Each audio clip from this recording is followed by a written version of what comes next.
Capítulo 12. Perfección moral. Las virtudes y los vicios. 893. ¿Cuál es la más meritoria de todas las virtudes? Todas las virtudes tienen su mérito porque todas son señales de progreso en el camino del bien.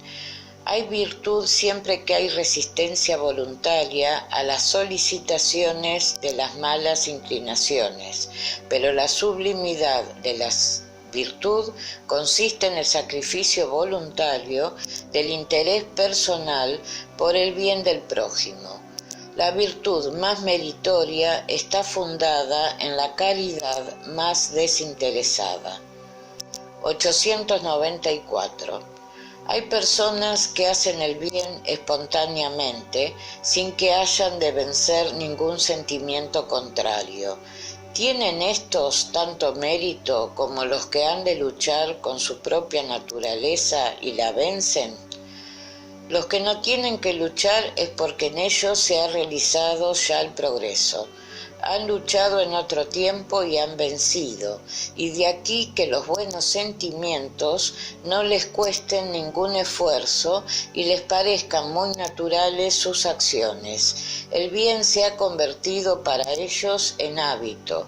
Débeseles honrar, pues, como a viejos guerreros que han ganado sus grados.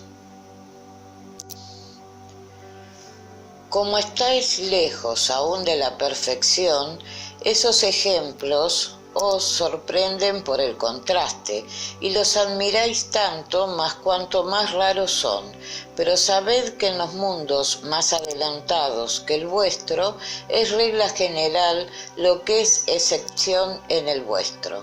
En ellos es espontáneo por todas partes el sentimiento del bien, porque no están habitados más que por los espíritus buenos, y una sola mala intención sería allí una excepción monstruosa. He aquí por qué en ellos los hombres son felices, y así sucederá en la tierra cuando la humanidad se haya transformado y cuando comprenda y practique la caridad en su verdadera acepción. 895. Aparte de los defectos y vicios, respecto de los cuales nadie puede equivocarse, ¿cuál es la señal más característica de la imperfección? El interés personal. Las cualidades morales son a menudo como el dorado de un objeto de cobre, que no resiste la piedra de toque. Un hombre puede poseer cualidades reales que le hacen un hombre de bien a los ojos de los otros, pero aunque semejantes cualidades sean un progreso, no resisten siempre a ciertas pruebas y basta a veces tocar la fibra del interés personal para descubrir la realidad. El verdadero desinterés es una cosa rara en el mundo que cuando se presenta se le admira como un fenómeno. El apego a las cosas materiales es una señal notoria de inferioridad, porque cuando más se apega el hombre a los bienes del mundo, menos comprende su destino. Con el desinterés prueba, por el contrario, que contempla el porvenir desde más elevado punto. 896. Hay gentes desinteresadas, sin discernimiento, que prodigan su hacienda sin provecho real y sin emplearla racionalmente. ¿Tienen algún mérito? Tienen el del desinterés, pero no el del bien que podrían hacer. Si el desinterés es una virtud, la prodigalidad irreflexiva es siempre una falta de juicio por lo menos. No se da a los unos la fortuna para que la despilfarren, como no se da a los otros para que la encierren en sus arcas. Es un depósito del que habrán de dar cuenta, porque habrán de responder de todo el bien que estaba en sus manos hacer y que no hicieron, de todas las lágrimas que hubieran podido enjugar con el dinero que han dado a los que no lo necesitaban. 897. El que hace el bien, no con la mira de una recompensa terrena, sino con la esperanza de que se le tomará en cuenta en la otra vida y de que su posición será mejor en consecuencia. ¿Es reprensible y perjudica a su adelanto semejante pensamiento? Es preciso hacer el bien por caridad, es decir, con desinterés. Cada uno, empero, tiene el natural deseo de adelantar para salir del penoso estado de esta vida. Los mismos espíritus nos enseñan a practicar el bien con este objeto. ¿Es, pues, un mal el pensar que haciendo el bien puede esperarse mejor vida que en la tierra? Ciertamente que no. Pero el que hace el bien desinteresadamente y por el solo placer de ser agradable a Dios y a su prójimo que sufre, se encuentra ya en un grado de adelanto que le permitirá llegar a la dicha mucho antes que su hermano que, más positivista, hace el bien por reflexión y no por el natural impulso de su corazón. ¿No ha de establecerse aquí una distinción entre el bien que pueda hacerse al prójimo y el cuidado que uno pone en corregirse de sus defectos? Concebimos que hacer el bien con la idea de que se nos tomará en cuenta en la otra vida es poco meritorio, pero enmendarse, vencer sus pasiones, corregir su carácter, con la mira de aproximarse a los espíritus buenos y elevarse, ¿es igualmente señal de inferioridad? No, no. Por hacer el bien entendemos el ser caritativo, el que calcula lo que cada buena acción puede reportarse así en la vida futura como en la terrestre, procede como un egoísta, pero no existe egoísmo en mejorarse con la mira de acercarse a Dios, pues este es el objeto a que debe proponder cada uno. 898.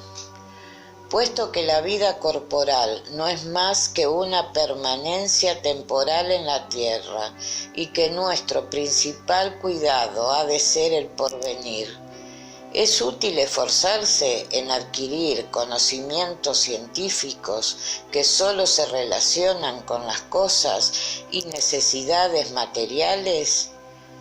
Sin duda. Ante todo porque os pone en disposición de aliviar a vuestros hermanos, y después porque vuestro espíritu progresará más deprisa si ha progresado ya intelectualmente. En el intervalo de las encarnaciones aprendéis en una hora lo que os costaría años en la tierra. No hay conocimiento alguno inútil. Todos contribuyen más o menos al progreso, porque el espíritu perfecto debe saberlo todo, y porque, debiendo realizarse el progreso en todos los sentidos, todas las ideas adquiridas favorecen el desarrollo del espíritu. 899. De dos hombres ricos, que el uno ha nacido en la opulencia y nunca ha conocido la necesidad, y que el otro debe su fortuna al trabajo, y ambos la emplean exclusivamente en su satisfacción personal. ¿Cuál es más culpable?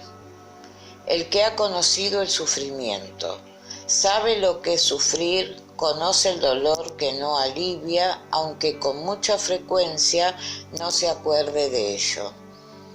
900.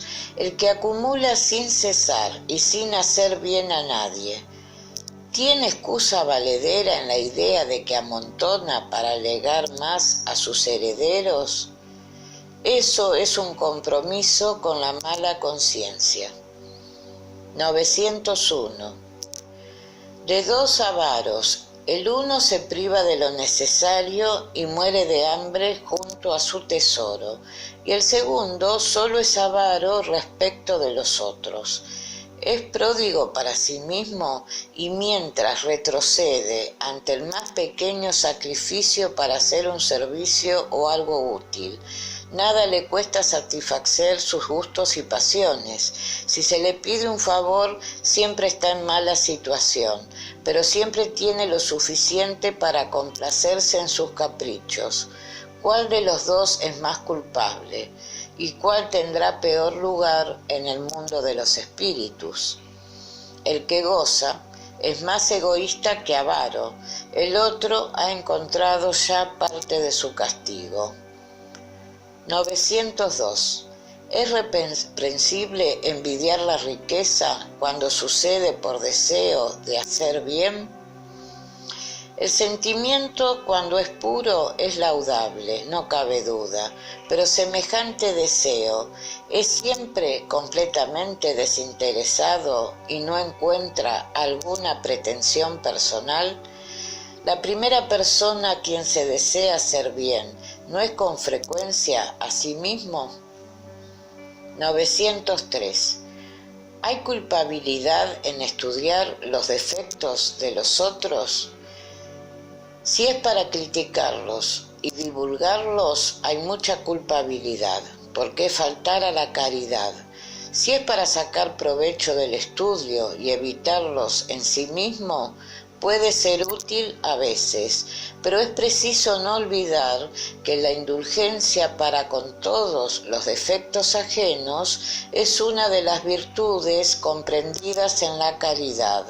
Antes de reprochar a los otros sus imperfecciones, ved si puede decirse otro tanto de vosotros. Procurad, pues, tener las cualidades opuestas a los defectos que criticáis en otro, que este es el medio de haceros superiores.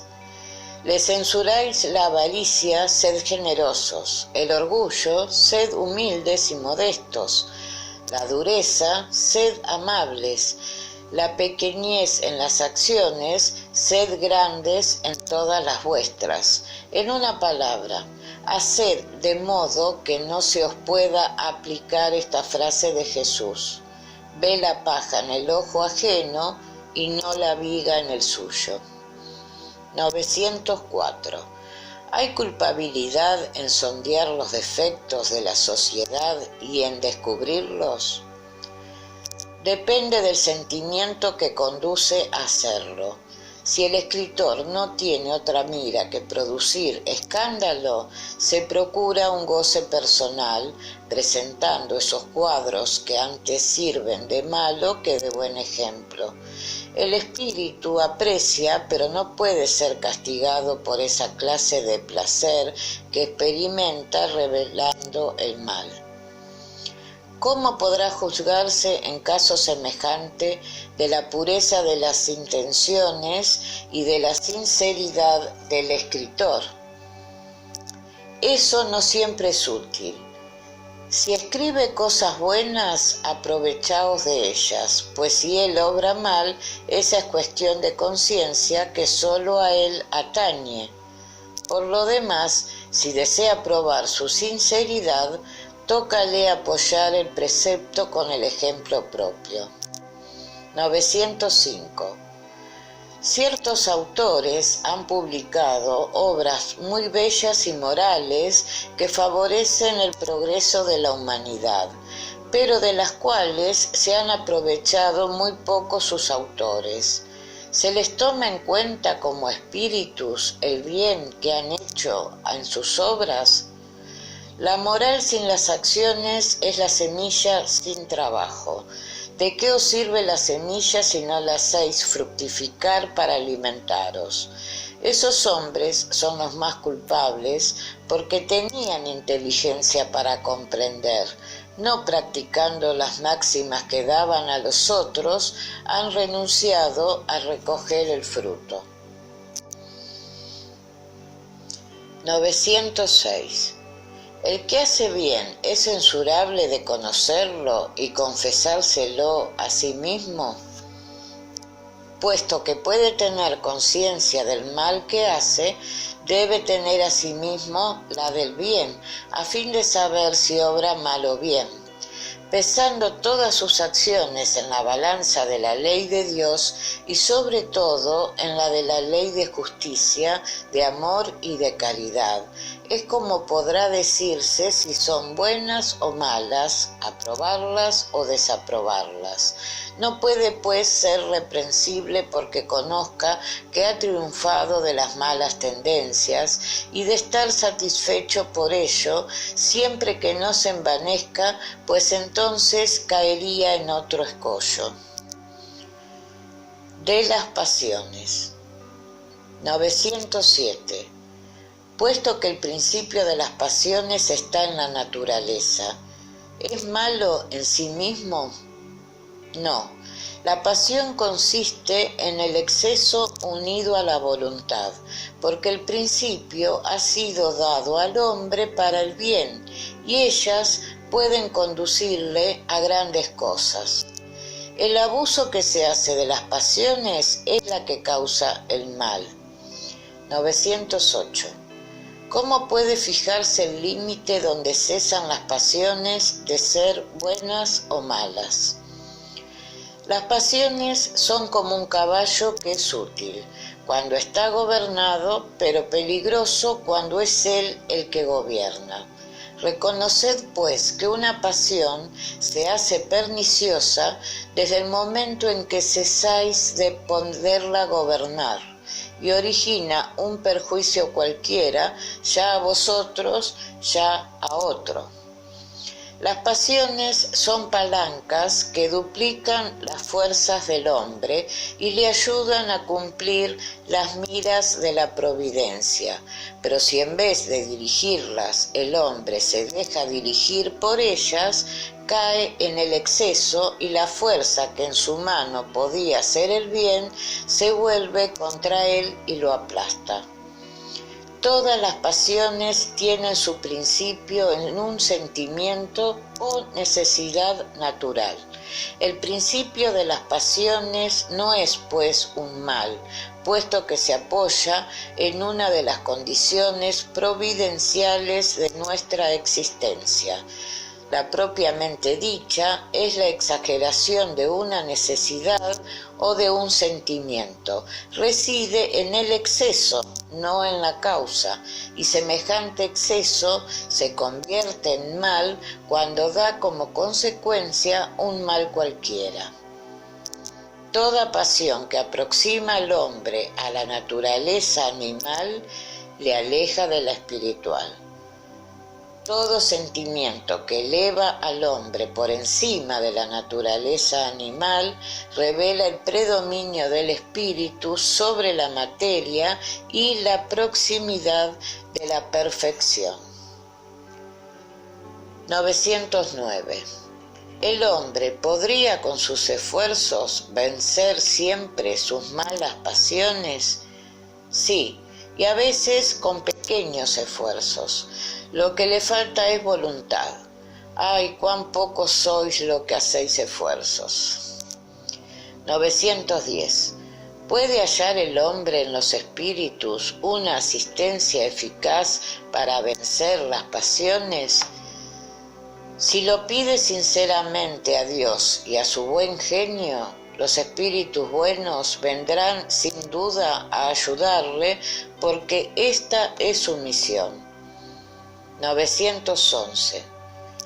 ¿No hay pasiones tan vivas e irresistibles que la voluntad es impotente para vencerlas? Muchas personas hay que dicen lo quiero, pero la voluntad no les pasa de los labios, lo quieren y están muy contentos de que no suceda. Cuando se cree no poder vencer sus pasiones es porque el espíritu, a causa de su inferioridad, se complace en ellas. El que procura reprimirlas comprende su naturaleza espiritual y el vencerlas es para él un triunfo del espíritu sobre la materia. 912. ¿Cuál es el medio más eficaz para combatir el predominio de la naturaleza corporal? Hacer abnegación de sí mismo. Del egoísmo. 913. Entre los vicios, ¿cuál puede considerarse como radical? Muchas veces lo hemos dicho, el egoísmo. De él arrancan todos los males. Estudiad todos los vicios y encontraréis que en el fondo de todos ellos reside el egoísmo. En vano los combatiréis y no conseguiréis extirparlos hasta que no hayáis atacado el mal en su raíz, hasta que no hayáis destruido la causa. Dirigid, pues, todos vuestros esfuerzos hacia este objeto, porque él es el verdadero cáncer de la sociedad. Cualquiera que desee aproximarse desde esta vida a la perfección moral, debe arrancar de su corazón todo sentimiento de egoísmo, porque éste es incompatible con la justicia, con el amor y con la caridad. Neutraliza todas las otras cualidades. 914. Fundándose el egoísmo en el sentimiento de interés personal, parece muy difícil extirparlo completamente en el corazón humano. ¿Llegará a conseguirse? A medida que los hombres se ilustran sobre las cosas espirituales, dan menos importancia a las materiales. Además, es preciso reformar las instituciones que excitan y mantienen el egoísmo. Esto depende de la educación. 915. Siendo el egoísmo inherente a la especie humana, ¿no será siempre un obstáculo para el reino del bien absoluto en la tierra? Cierto que el egoísmo es vuestro mal mayor, pero depende de la inferioridad de los espíritus encarnados en la tierra y no de la misma humanidad. Luego, purificándose los espíritus en encarnaciones sucesivas, se desprenden del egoísmo como de sus otras impurezas. ¿No tenéis en la tierra ningún hombre que, libre de egoísmo, practique la caridad? Hay más de los que vosotros creeréis, pero vosotros no los conocéis porque la virtud no busca el ruido de la publicidad. Y si hay uno, ¿por qué no ha de haber 10? Si hay 10, ¿por qué no 1000? Y así sucesivamente. 916. Lejos de disminuir el egoísmo, crece con la civilización que parece excitarlo y mantenerlo. ¿Cómo, pues, la causa destruirá el efecto? Mientras más grande es el mal, más horrible se presenta, y preciso era que el egoísmo originase mucho mal, para que se conociese la necesidad de extirparlo. Cuando los hombres hayan sacudido el egoísmo que los domina, vivirán como hermanos sin hacerse mal, ayudándose mutuamente por el mutuo sentimiento de la solidaridad. Entonces el fuerte será apoyo del débil y no su opresor, y no se verán hombres faltos de lo necesario, porque todos practicarán la ley de justicia. Este es el reino del bien de cuya preparación están encargados los espíritus. 917. ¿Qué medio hay para destruir el egoísmo? De todas las humanas imperfecciones, la más difícil de desarraigar es el egoísmo, porque deriva de la influencia de la materia, de la cual el hombre, que está muy próximo aún a su origen, no ha podido emanciparse, y todo contribuye a sostener esa influencia: las leyes, la organización social y la educación. El egoísmo amenguará con el predominio de la vida moral sobre la material y sobre todo con la inteligencia que os da el espiritismo de vuestra estada futura real y no desnaturalizado por ficciones alegóricas. Bien comprendido el espiritismo y una vez identificado con las costumbres y creencias, trastornará los hábitos, los usos y las relaciones sociales. El egoísmo se funda en la importancia de la personalidad y el espíritu bien comprendido, lo repito, hace ver las cosas desde tan alto que el sentimiento de la personalidad desaparece hasta cierto punto ante la inmensidad. Destruyendo semejante importancia, o por lo menos haciendo que se la considere tal cual es, el espiritismo combate necesariamente el egoísmo.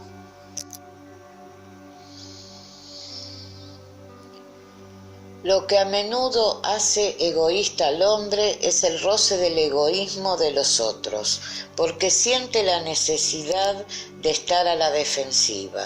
Viendo que los otros piensan en sí mismos y no en él, se ve arrastrado a pensar en él y no en los otros.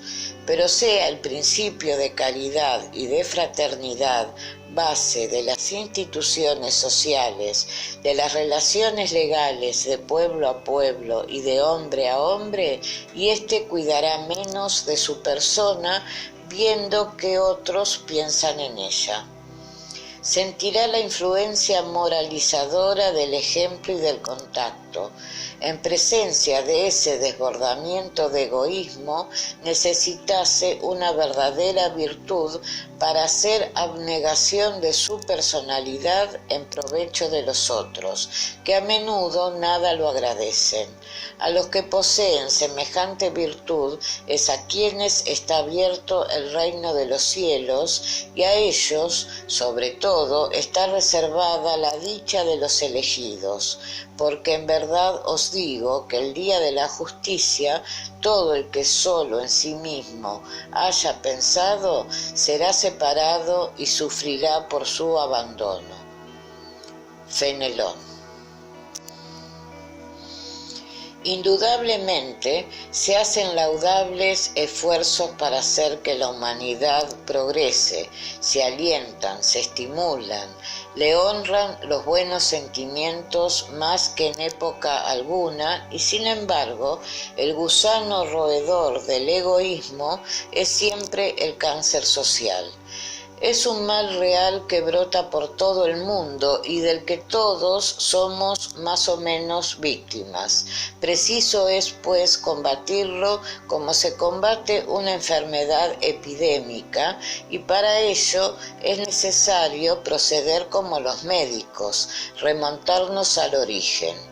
Búsquense en todas las partes de la organización social, desde la familia a los pueblos, desde la caballa al palacio, todas las causas, todas las influencias patentes u ocultas que excitan, mantienen y desarrollan el egoísmo, y una vez conocidas las causas, el remedio se presentará por sí mismo.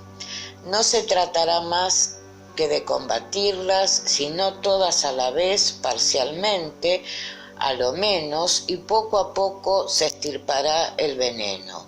La curación podrá ser larga, porque las causas son numerosas, pero no imposible.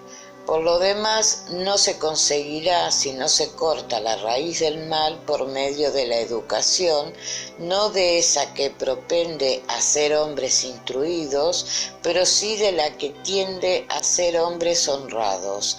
La educación, cuando se la entiende bien, es la clave del progreso moral, y cuando se conozca el arte de manejar los caracteres como se conoce el de manejar las inteligencias, se podrá enderezar como se enderezan los arbustos, pero ese arte requiere mucho tacto, mucha experiencia y una observación profunda. Es erróneo creer que basta tener ciencia para ejercerlo con provecho.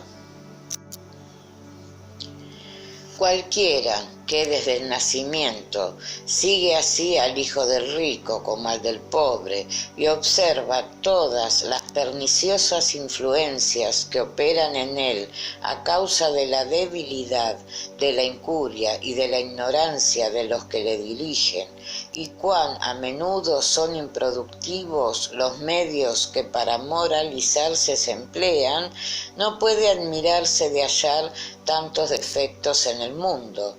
Hágase para lo moral otro tanto que para la inteligencia y se verá si hay naturalezas refractarias, hay más de las que se creen que no esperan más que una buena cultura para dar frutos buenos.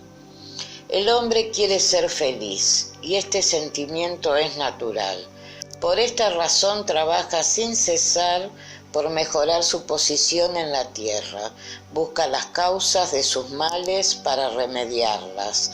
Cuando comprenda que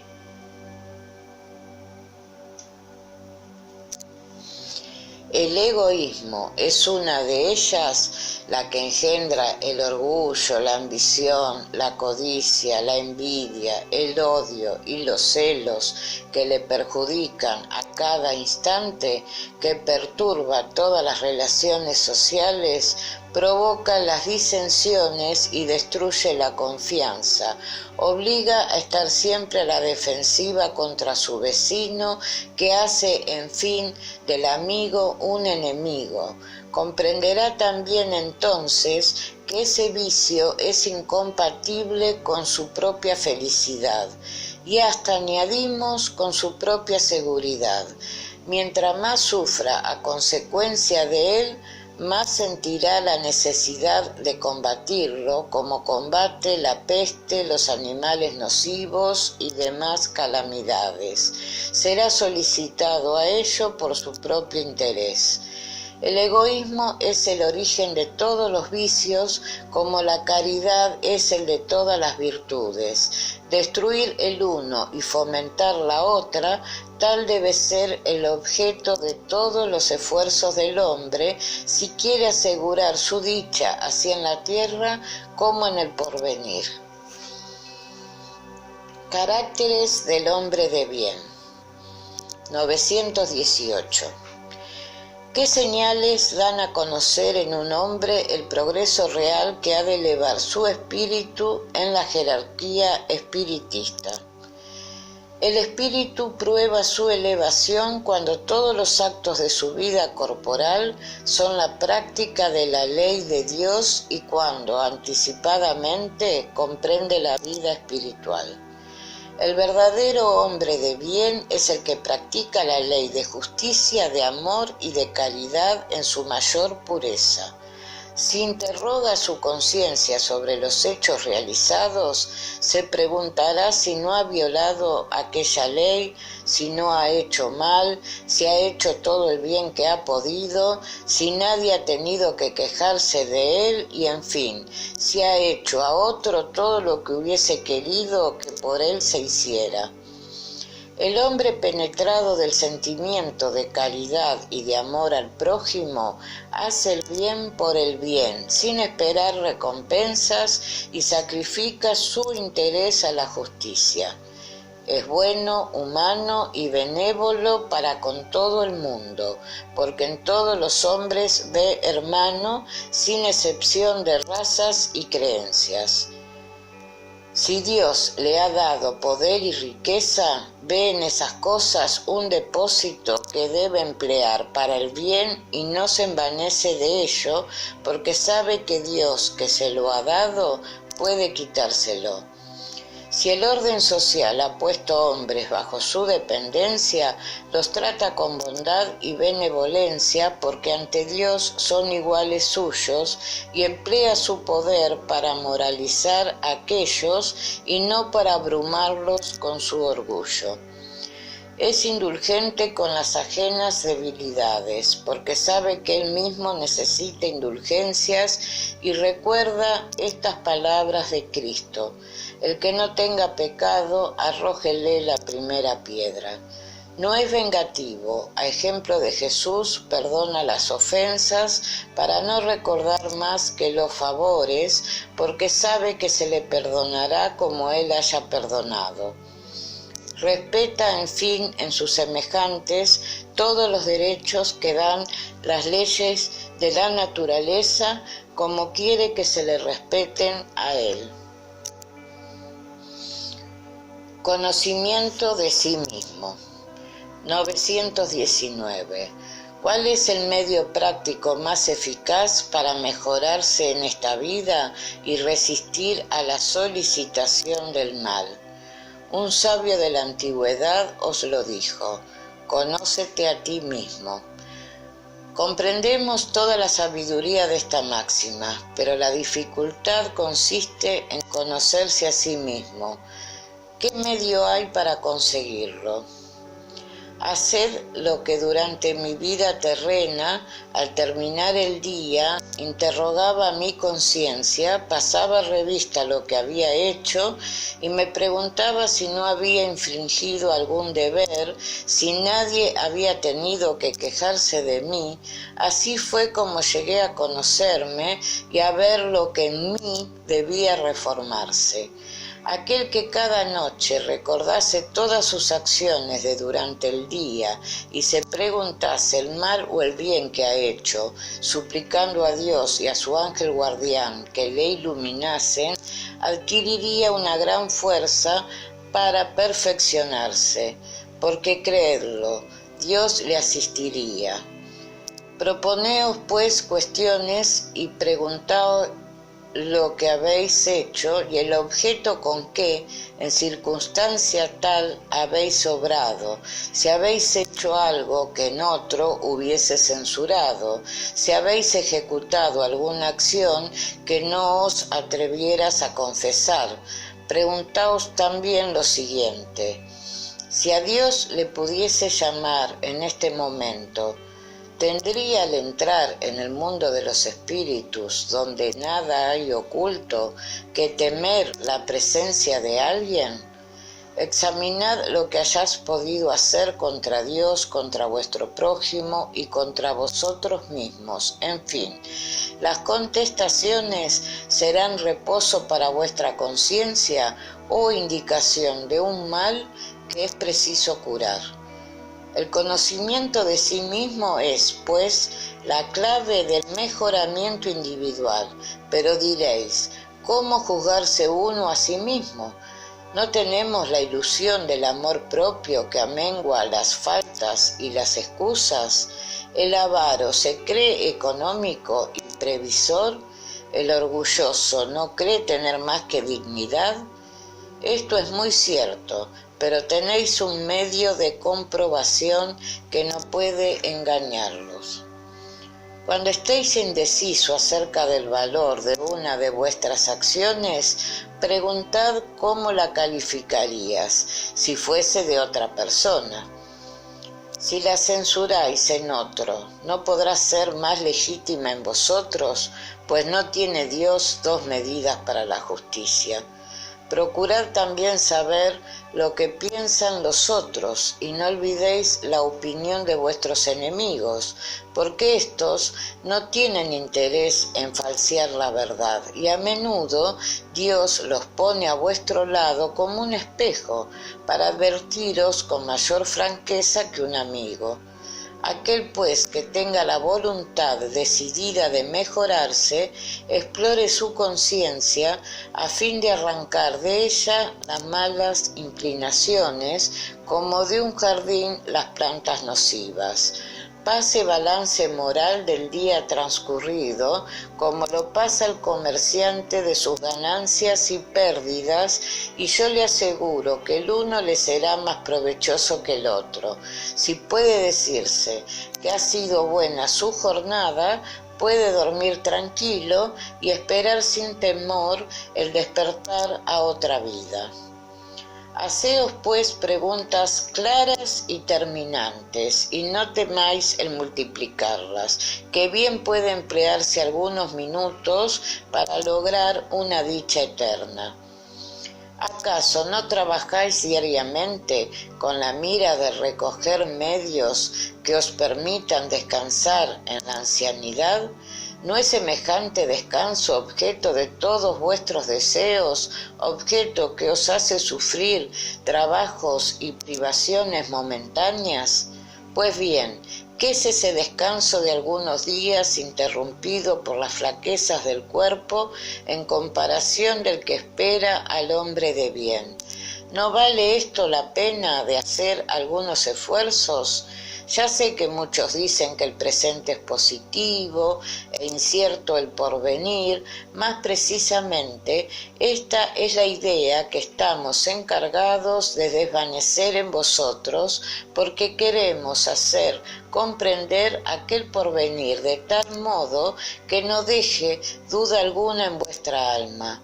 Por esto, al principio llamamos vuestra atención con fenómenos aptos para excitar vuestros sentidos y luego os damos instrucciones que cada uno de vosotros está obligado a propagar. Con este objeto hemos dictado el libro de los espíritus. San Agustín. Muchas faltas que cometemos nos pasan desapercibidas. En efecto, si siguiendo el consejo de San Agustín interrogásemos con más frecuencia nuestra conciencia, veríamos cuántas veces hemos faltado sin pensarlo por no examinar la naturaleza inmóvil de nuestras acciones. La forma interrogativa es algo más precisa que una máxima que a menudo no nos aplicamos. Exige respuestas categóricas, afirmativas o negativas que no consienten alternativa. Son otros tantos argumentos personales y por la suma de las respuestas puede computarse la suma del bien y del mal que en nosotros existe.